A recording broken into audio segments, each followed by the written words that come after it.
আমরা এখন মেট্রো রেলে গেট চেক আপ করে ভিতরে ঢুকতেছি। এই যে ভিতরে ঢোকার প্রসিডিউরটা দেখায়, এই যে আমার টিকিটটা এখানে পাঞ্চ করতেছি। তাহলে আমরা লাইন 3 আমরা লাইন 14তে আছি। আমাদের এয়ারপোর্টে টার্মিনাল 2 লাইন 3তে আছে।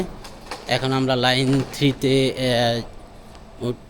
উঠে তারপর এয়ারপোর্টের উদ্দেশ্যে রওনা হব। আমরা নিচে এখন মেট্রো রেল ব্যবস্থাটা পুরোটাই মাটির নিচ দিয়ে। এখন আমরা নিচে নামতেছি। দেখেন এটা সম্ভবত আরও 3-4 তলা হবে। 3-4 তলার মতো আমরা নিচে নামতেছি। এটা যদি সিঁড়ি বেয়ে ওঠা লাগতো বা সিঁড়ি বেয়ে নামা লাগতো তাহলে একদিন শুধু একটা স্টেশনে ওঠা নামাতেই যাইত। মেট্রো রেলের একটা সুবিধা হলো, যেখানে যান আপনি গুয়াংজুর ভিতরে একবার মেট্রো স্টেশনের ভিতরে ঢুকলে আপনি যদি ভুলও করেন আপনি আপনার গন্তব্যে যেতে পারবেন, সময় কম আর বেশি লাগবে।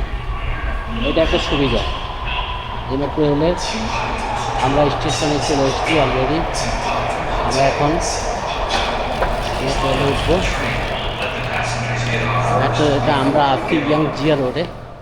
ইয়াংজিয়া রোড থেকে আমরা যাব হলো এয়ারপোর্টের উদ্দেশ্যে। এয়ারপোর্টে